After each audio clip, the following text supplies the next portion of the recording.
Él dice en varios textos, él dice, bueno, haría falta alguien muy inteligente que mostrara que este concepto, que esta noción es posible. Bueno, él sabe que en otros textos él muestra esto, entonces se considera muy inteligente.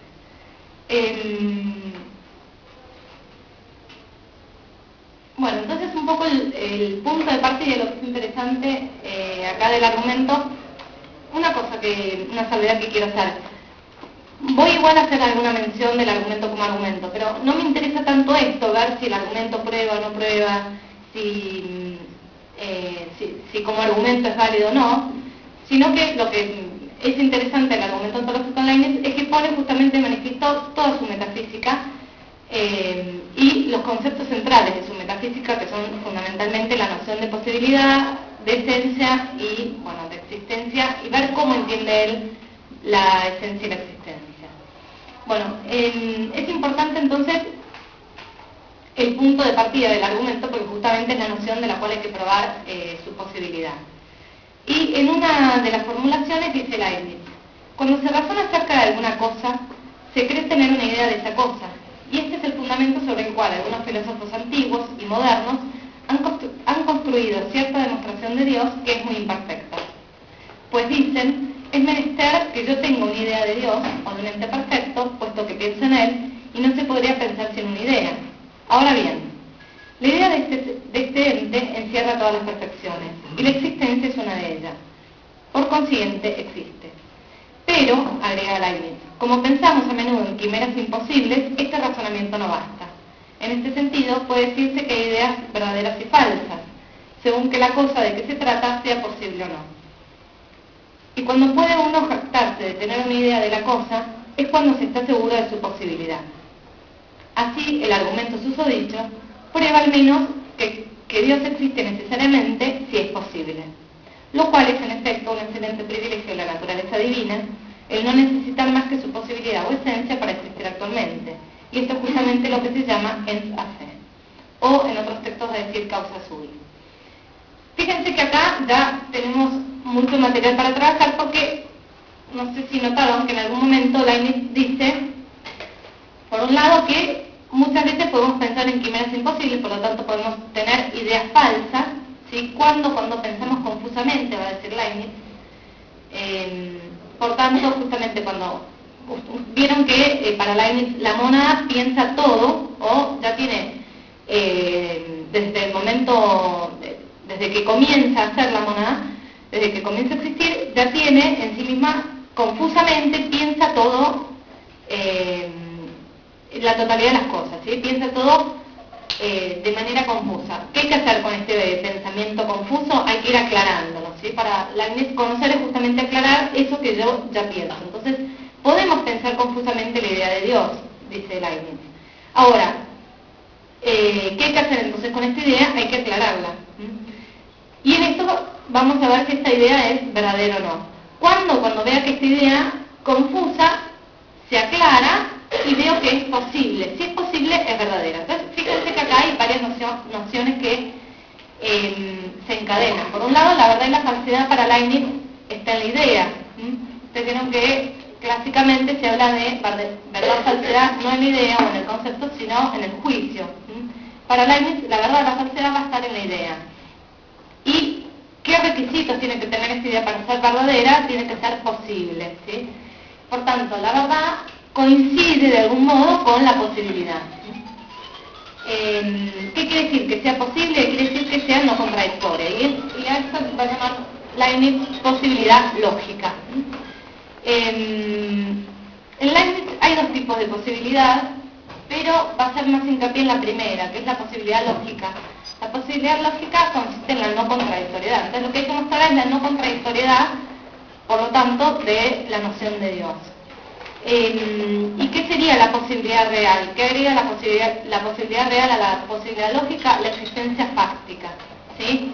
Ahora, hay que ver si Leibniz, cuando habla de la posibilidad de Dios, habla de esta posibilidad real o de la posibilidad lógica solamente. Y ya les adelanto para que lo retengan como dato y después veamos un poquito más, pero bueno, Leibniz habla en Dios solamente de la posibilidad lógica porque no necesita de la posibilidad posibilidad real, porque la posibilidad en Dios es una posibilidad total, entonces no hace falta la posibilidad real. Bueno.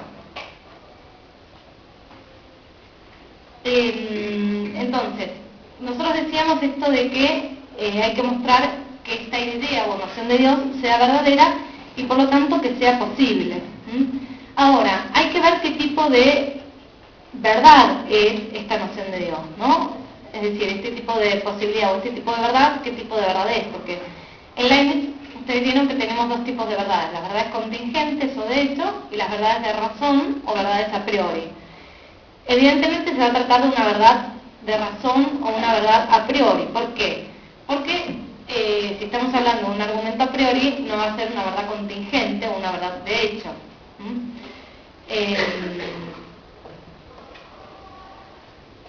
De hecho, Leibniz, cuando habla de las verdades contingentes, para corroborar su existencia fáctica, yo lo único que tengo es una alta probabilidad o una certeza de tipo moral, ¿sí? De que existen las cosas fácticamente.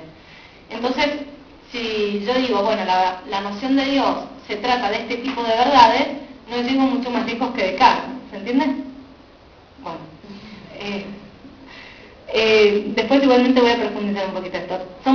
Yo entiendo que son muchos conceptos que están implicados, porque esto pasa con Leibniz. Uno empieza a tratar un tema y no tiene otra escapatoria más que meterse con toda su metafísica y con toda su teodicea.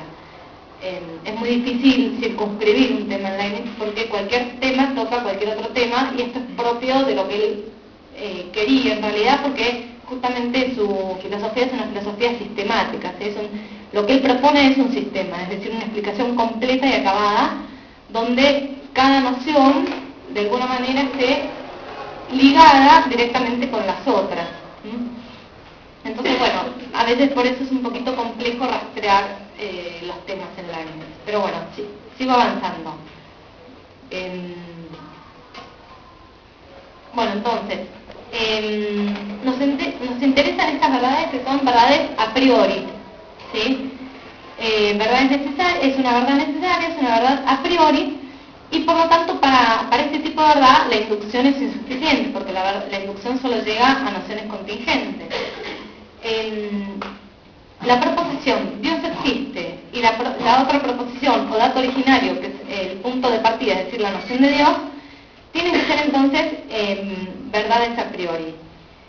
Todo esto conduce a la necesidad, no tanto del razonamiento, es decir, de la argumentación, sino más bien a la necesidad del origen de las ideas y de la idea, fundamentalmente de la idea de Dios. Bueno, cada moda espiritual, vieron que yo les decía que conoce el infinito. ¿Cómo lo conoce? Lo conoce confusamente. La idea que tenemos de Dios, ¿cuál es? Leibniz cuando define dice, la idea de Dios encierra en sí lo que hay de simple en nuestros pensamientos, en donde tiene su origen lo que pensamos. Es decir, para Leibniz Dios es el ser perfectísimo, es el ser más perfecto. En esto uno diría, bueno, en el fondo no difiere de lo que dice San Anselmo o de lo que dicen todos los que proponen el argumento ontológico. El tema es que entiende Leibniz por perfección, ¿no? Y por perfección, justamente para Leibniz es una cualidad simple, simple en el sentido de que no se puede resolver en nociones más simples todavía, no es una noción compleja, es una noción simple, que expresa lo que expresa de manera ilimitada. Entonces dice, el ente en el cual se dan todas las perfecciones